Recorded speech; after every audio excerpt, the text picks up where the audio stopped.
Hello hi नमस्कार welcome back to Soumyara YouTube channel. मु तो बहुत भल अच्छी। आज सका आसिक पुआ को टिके खरारे बुलाऊँगी तापर आसी ब्रेकफास्ट बनवाई रेडी हो गली। पुओं भी खाइबा सिझा गाजर कदली बीन्स एगुड़ा सब टिके परिबा कटाकटी करदेली से 12टा बेले खाइब। तापर आमर काटिकी रखीदे उपमा पाई चूड़ा उपमा करदेवी। मोर टिके लेंबू पानी मु पीदेली। बो ये पुओ को धरिकी बस बो सका क्षीर गरम करदे अंडा भी सिझे सारे। तो मुझे उपमा बनईदेवी चूड़ा उपमा आम दी जन बाढ़ीदेली। बाढ़ी सारा बो को लेकिन देदेली। बो बसिक खाइले खट उपर बसिक खाऊँ पुओ पड़ज से खेलुँ जदि तले छाड़देव कुआड़े कुआड़े पलैब। मुझे भी टे बसिक तले खाईदेली।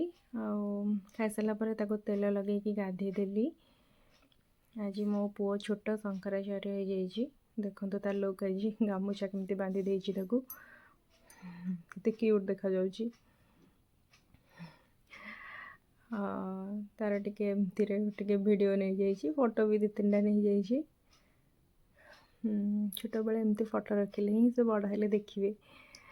तो खाइया सरी गला तार एमती हूँ शोब बोली कांदुची। तो ताको शुआईदेली। शुआई सारापर आसिकी बो तापर रोषे घरे रोषे सारी देती अंडा तरकारी कर देती।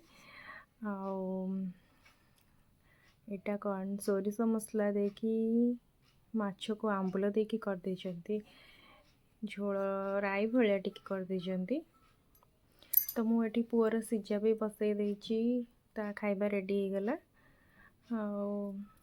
पुओ ये शोची शोया भितर आम खाईदेलु सासु बहु मिसिकी खाईदेलु।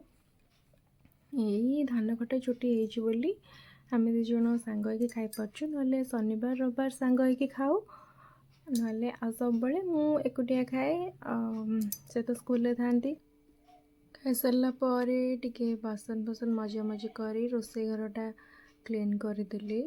रोषे घरटा मु सब बेले क्लीन रखे कहीं जमती आउ थे एबे रोषे सरला ना आउ थे रोषे घर को आसला बेलू राति कि संध्या बेला पुणी रोषे कला बेलू रोषे घरटा क्लीन थिले तुमको रोषे करिया को भल लगे।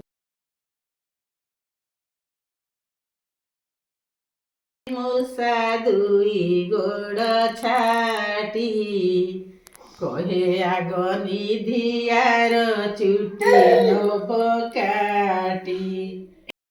आज ब्लॉगटी आपको केमती लगिला निश्चय जनइबे। पुणी देखा आ गोटे इंटरेस्टिंग ब्लॉग रे। Till then take care tata bye bye.